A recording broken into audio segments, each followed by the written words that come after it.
Hello friends, welcome to knowledgeola.com.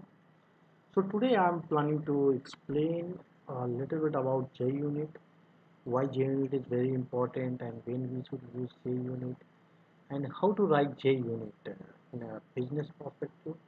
So today I am not going to explain the JUnit behavior as per coding, technical perspectives. So today I will talk about business perspective, business importance of JUnit.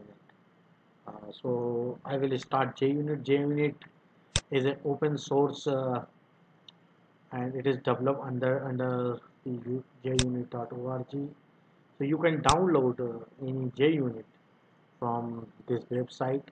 So latest version of JUnit is a JUnit 5, and JUnit is developed long back, and it come up as a very good unit testing framework.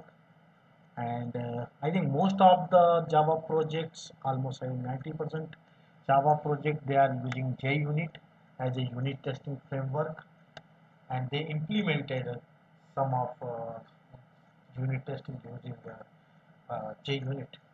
So why J? What, first of all, what is JUnit? So JUnit is to test the unit of code using some automatic process.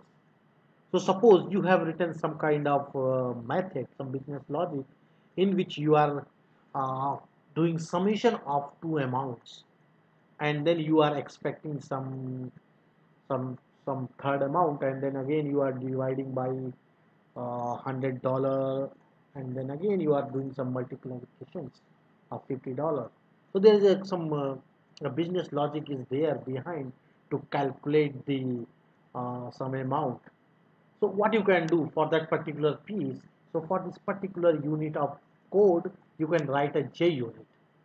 So once you have written the JUnit, so what you can do, you can test the positive and negative scenarios of that particular uh, piece of code. So whenever you are running JUnit, that JUnit will make sure your code is working fine and there is no problem at all. So you can write different scenarios in the JUnit.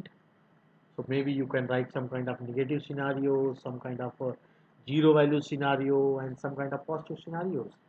And each and every day you can make it automatic, and that will run in your system, and then it will give you some kind of reports. So if any business processing down the line is going to change, and that is going to impact your business logic, then your JUnit will start failing. So while your JUnit is failing, you will understand there is wrong, or there is something happened in your business processing, and due to that your JUnit is failing. Then you can fix that particular problem or defect using your JUnit. Just debug your JUnit, and that will uh, go to your particular code, and then you can run your code and debug your code and figure it out what is the problem in your code. So JUnit is very important when you started writing any business logic.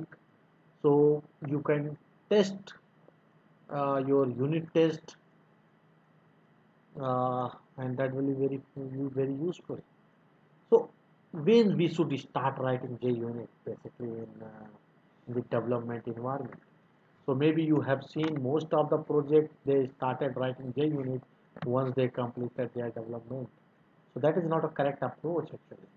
So whenever your project is going to start and you are going to start the implementation in Java, your JUnit should start before writing your business logic. So you can write your JUnit because you already thought about your actual Java class name and methods name. So based on that name and convention, you can create your JUnit, and you can call your actual code from the JUnit, and in the JUnit you can configure some kind of positive and negative scenarios. And while you are writing your Java implementation, business logic basically, you can execute this JUnit and write more scenarios for your business logic. So parallelly you started your J unit and you started writing your business logic. So it is a parallel work basically, and always J unit will be ahead of your business logic. So whenever your code is going to finish, your J unit should finish with multiple scenarios. And always we should consider negative as well as positive scenarios. So this is the best approach to write a J unit for your project, for your implementation, and why it is very important. Because in the real life, so nowadays it is a very hectic. Projects are going to finish within a 10 month. Sometimes some projects are going to finish within a 6 month, and people are running behind the time. So what they used to do, they forget writing J units. So they started writing all Java implementation, all business logic they have written, but they forget about the old implementation what they did. So due to the new implementation and new business logic, what they did, they made some mistake due to the old business logic and implementation is going to impact our system. So once they are executing the system basically from end to end testing, then only they are getting those issues. And that is a very time consuming, and also it is a cost is related to this, because your testing team is going to involve and they are going to test each and every functionality and again and again, even though they already tested that particular functionality earlier. So sometimes it happens due to their confidence. They already tested one module, and in the second module you introduced recently, and they are just concentrating on the second module testing. So in this way, if you made any mistake or you introduce some code, and due to that code, your first module code is going to fail or it is a breaking, then nobody is going to test the functionality, and that will go in the production. You can understand now what will happen in your production environment. So it is a big issue. So that's why whenever you are writing your J unit, you are writing your J unit for unit basis, and you are writing with couple of scenarios, negative as well as positive. We have some kind of automation. We have J unit suites. So basically each and every projects they create their suites. Maybe they are creating multiple suites with one top suites.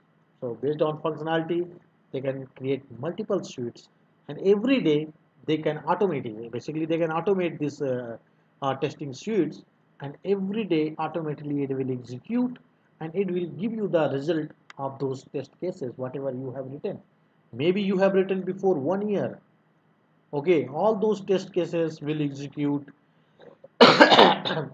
against your business logic, and they will give you success and failure of your J unit. If suppose your module 1 J unit is failing, that means there is something wrong happened, and you can assign to your development team and figure it out what is the problem.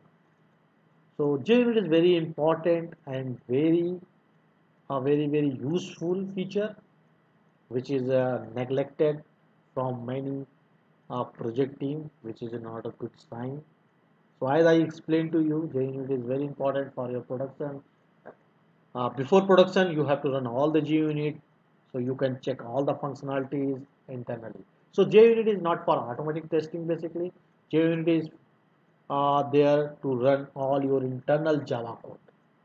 So if you want to do automatic testing using browser, so then we have to think about some other technologies. But JUnit also you can use as a some part of that technologies. Okay, so you can use Selenium, and you can also use JUnit. Along with Selenium, you can use JUnit, and you can build your own framework.